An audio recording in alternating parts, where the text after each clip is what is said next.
لله وكفى وسلام على عباده الذين اصطفى۔ 18واں پارہ سورہ الفرقان، آیات کریمہ 21 اور 22 کی آپ حضرات و خواتین نے تلاوت کی۔ آیت شریفہ 21 کے الفاظ مبارکہ کے معنی اللہ ناظر کی توفیق سے کل کے سبق میں عرض کیے گئے۔ آئیے بامحاورہ ترجمہ کرنے کے ساتھ آج کے سبق کا توفیق الہی سے آغاز کرتے ہیں۔ اور ان لوگوں نے کہا جو اللہ تعالیٰ کی ملاقات کی امید نہیں رکھتے، ہم پر فرشتے نازل کیوں نہیں کیے گئے یا ہم اپنے رب کو دیکھیں؟ یقیناً وہ اپنی جانوں میں بہت بڑے بڑے اور انہوں نے بہت بڑی سرکشی کی۔ نبی کریم صلی اللہ علیہ وسلم کی نبوت و رسالت کا انکار کرنے والے وہ اپنے موقف، اپنے نقطہ نظر، اس کی صحت کو ثابت کرنے کے لیے بڑے دلائل پیش کریں۔ ان میں سے ایک ان کی حجت یہ تھی کہ انہیں کیوں نبی بنایا گیا، ہم پر فرشتے کیوں نہیں آئے، یا ہم اپنے رب کو کیوں نہ دیکھیں؟ اللہ تعالیٰ نے ان کے اس قول کا جو سبب تھا وہ بھی بیان کیا، اور اس قول کا جو منبع تھا کہ پھوٹا کیوں، اس کو بھی بیان فرمایا۔ پھر اس کے بعد ان کے قول کا شافی اور کافی مشکل جواب بھی عطا فرمایا۔ انہوں نے یہ کیوں کہا، آیت شریفہ پر نگاہ جمائیے۔ وقال الذين لا يرجون لقاءنا، اور ان لوگوں نے کہا جو ہماری ملاقات کی امید نہیں رکھتے۔ یہ یاوا گوئی کہاں سے آئی؟ جس کو پتا ہو جو بک رہا ہوں اس کے بارے میں مواخذہ ہوگا تو بولنے سے پہلے کتنی مرتبہ سوچتا ہے کہ نہیں؟ اور جس کو پتا ہو جو کہوں تو پوچھنے والا نہیں تو وہ اپنی زبان کو روکے گا۔ نہ ان کو روز قیامت اٹھائے جانے کی، نہ اللہ کے دربار میں پیش ہونے کی، نہ اللہ سے بات پرس کرنے کی، ان میں سے کسی بات پر ان کا ایمان نہیں۔ اور یہاں یہ بات ہم سب کے فائدہ کے لیے ہے، مسلمانی کے لیے، دیندار بننے کے لیے، بدی کی راہ پہ آنے سے بچنے کے لیے اور نیکی کی راہ پہ آنے کے لیے بہت بڑی طاقت قیامت کے دن کا ایمان ہے۔ جس قدر یہ ایمان قوی ہوگا، بدی سے بھاگیں گے، نیکی کی طرف لپکیں گے، اور جس قدر یہ ایمان کمزور اور اللہ نہ کرے نہ ہوگا، اتنے زیادہ بے بہار ہوں گے۔ اور اس کے لیے اپنے فائدے کی بات کرتے جائیں، میں آپ ضرور اپنا محاسبہ کیا کریں کہ یہ ایمان جس طرح آئے گا کیا میں آپ اس کے لیے کچھ کر رہے ہیں؟ پورا دن گزر جائے سوائے اس دن کے جب اڑوس پڑوس میں یا گھر میں کوئی موت ہو، کبھی قیامت کے دن کا تذکرہ ہوا؟ فرصت ہی نہیں، ٹائم ہی نہیں۔ تو یہ یقین کدھر سے آئے گا؟ اپنے بچوں کو آدمی جس شعبہ میں لانا چاہتا ہے اس کے لیے کچھ بات چیت کرتا ہے یا نہیں کرتا؟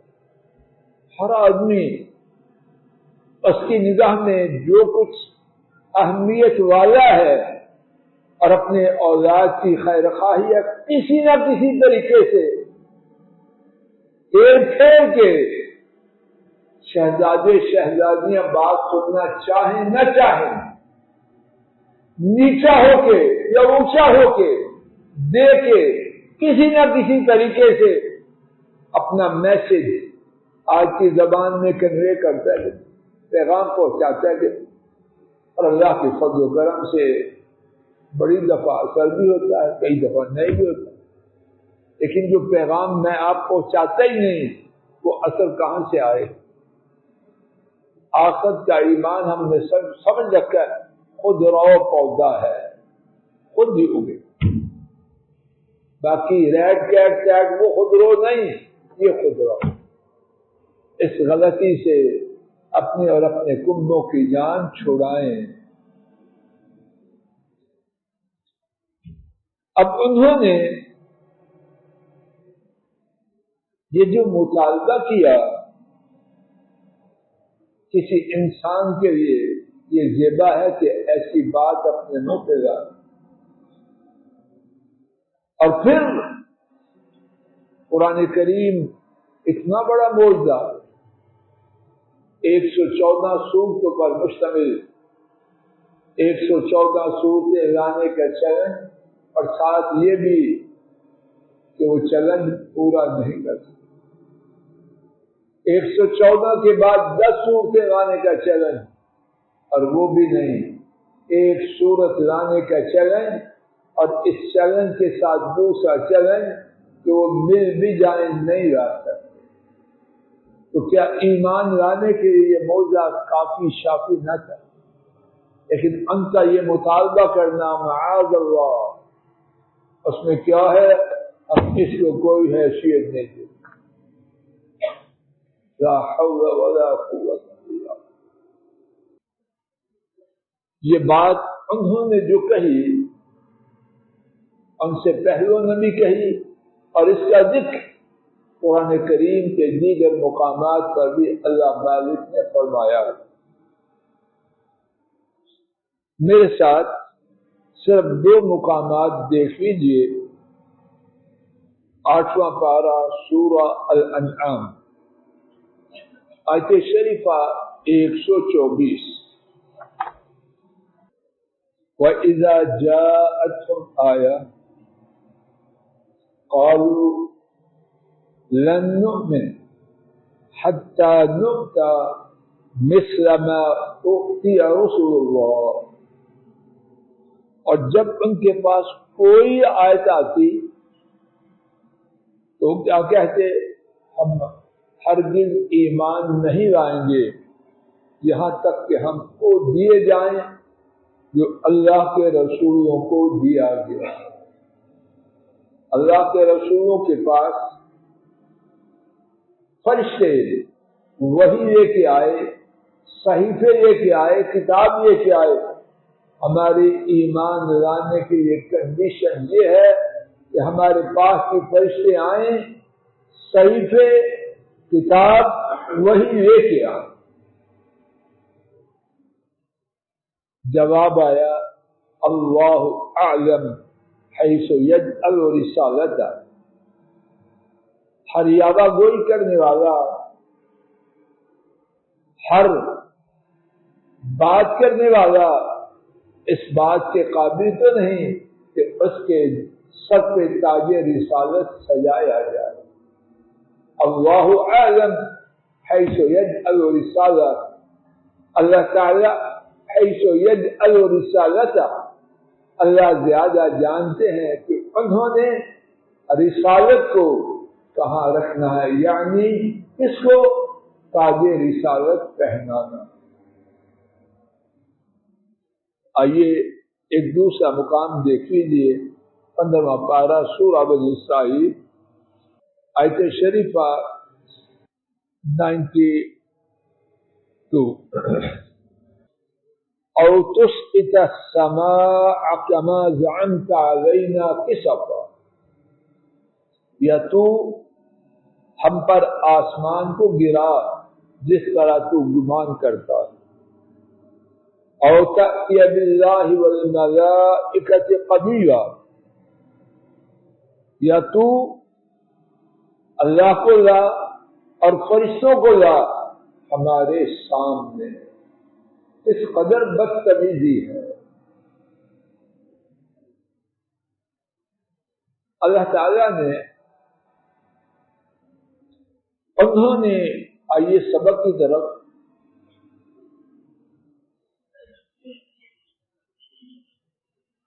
یہ جو کہا ہے اس کے بارے میں ان پر حکم کیا لگایا ہے وہ بھی بیان کر۔ لقد استكبروا في انفسهم، یقیناً اور ایک معنی بعض مفسرین کے ہاں میں رب العالمین قسم کھا چکا ہے۔ جب اللہ تعالیٰ دو دفعہ یقیناً فرمائیں تو اس سے مراد اللہ پاک کا قسم کھا کے بات کو بیان کرنا۔ یقیناً وہ اپنی جانوں میں بہت بڑے بنے۔ یہ بات جو بول رہے ہیں، یہ بات اور ان کا قد و قامت، اس میں کوئی میل ہے؟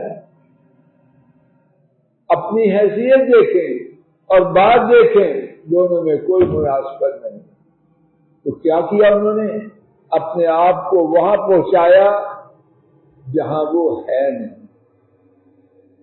یقیناً وہ اپنی جانوں میں بہت بڑے بنے، وَعَتَوْا عُتُوًّا كَبِيرًا، اور انہوں نے بہت بڑی سرکشی کی۔ اور یہاں نوٹ کیجیے، نبی پر کتنے فرشتے وحی لے کے آتے ہیں؟ جی ایک۔ اور انہوں نے اپنے لیے، اپنے میں سے ہر ایک کے لیے کتنے فرشتے مانگے؟ دیکھیے، سب کو نکالیے۔ لولا انزل علینا الملائکہ، کیوں نہیں ہم پر فرشتے نازل کیے گئے؟ حیا نام کی چیز، حیا تو تب ہو جو جب سینے میں ایمان اور کھوپڑی میں عقل ہو، اور وہ دونوں سے خالی، اور اللہ اس کو دیکھے۔ یہاں ایک سوال ہے کہ موسیٰ علیہ السلام نے بھی تو اپنے رب کو دیکھنے کی تمنا کی تھی، اب یہ بھی وہ کر رہے ہیں، تو اس میں کیا حرج؟ دونوں میں بہت ہی زیادہ فرق۔ ان کی تمنا دیدار الہی کے شوق کے لیے، اور ان کا مطالبہ ایمان کی کنڈیشن ہے، اور دونوں میں کتنا فرق، اس بات کا اس سے کوئی تعلق ہے۔ ابھی آتے تھے، یوم یرون الملائکہ لا بشرا یومئذ للمجرمین ویقولون حجرا محجورا، جس دن وہ فرشتوں کو دیکھیں گے اس دن مجرم لوگوں کے لیے کوئی خوشخبری نہیں۔ لا نفی جنس کا، بشرا اس میں نکرہ، گرامر کی بات، لیکن نتیجہ مانا ہے ان کے لیے کوئی خوشخبری نہیں۔ وَيَقُولُونَ، اور وہ کہیں گے، حجرا محجورا، ہمارے ان کے درمیان ایک مضبوط آڑ ہو۔ ان کے درمیان، فرشتوں کے درمیان۔ بامحاورہ ترجمہ، جس دن وہ فرشتوں کو دیکھیں گے اس دن مجرم لوگوں کے لیے کوئی خوشخبری نہیں ہو،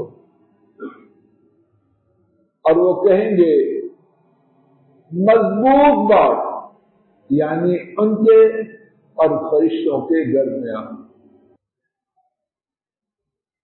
یہ فرشتوں کے اپنے پاس آنے کا جو تقاضا کر رہے ہیں، اگر فرشتے آئیں گے تو خیر کے ہی آئیں گے تو عذاب کے لیے آئیں گے تو ان کی جان قبض کرنے کے لیے آئیں گے، تو وہ دن ان کے لیے اچھا تو نہ ہوگا، ان کے لیے کوئی بشارت نہ۔ یہاں سے شریفہ دیکھیے، لا بشرا یومئذ، اس کے بعد کیا ہے؟ ایک ہے للمجرمین، ایک ہے لہم، ایک ہے نون، ایک ہے پرونون۔ نون کیا تھا؟ المجرمین۔ پرونون کیا ہے؟ ان کے لیے، فار دیم۔ تو اللہ پاک نے یہاں مجرمین کیوں کہا؟ ان کے فرشتوں کے آنے سے ان کے لیے خوشخبری کا نہ ہونا، کہ فرشتوں کی کوتاہی نہیں، کوتاہی ادھر ہے یا ادھر ہے، اور وہ کوتاہی کیا ہے؟ مجرمین، ان کے مجرم ہونے کی وجہ سے فرشتوں کا آنا ان کے لیے باعث بشارت نہیں، باعث رنج و غم اور باعث عذاب ہو۔ مجرموں کے ہاں فرشتوں کے آنے پر جو کیفیت ہوگی، قرآن کریم میں دیگر مقامات پر اس کا ذکر بھی کیا۔ 3 مقامات میرے سامنے ہیں، میرے ساتھ آپ بھی دیکھ لیجیے۔ پہلا مقام 7واں پارہ سورہ الانعام، آیت شریفہ 93، وَلَوْ تَرَى إِذِ الظَّالِمُونَ فِي غَمَرَاتِ الْمَوْتِ، اور اگر آپ دیکھیں جب ظالم موت کی بے ہوشیوں میں ہوں گے، والملائکہ، اور فرشتے، باسطوا ایدیہم، اپنے ہاتھوں کو پھیلائے ہوئے ہوں گے، اخرجوا انفسکم، تم اپنی جانوں کو نکالو، الیوم، آج دن، تجزون عذاب الہون، آج تم رسوائی کا عذاب دیے جاؤ گے، بما کنتم تقولون علی اللہ غیر الحق، اس وجہ سے کہ تم اللہ کے بارے میں ناحق بات کہتے، وکنتم عن آیاتہ تستکبرون، اور تم ان کی آیات سے تکبر کرتے۔ تو فرشتوں کا آنا ان کے لیے یہ خوشی کا سبب ہوگا یا تکلیف اور غم کا؟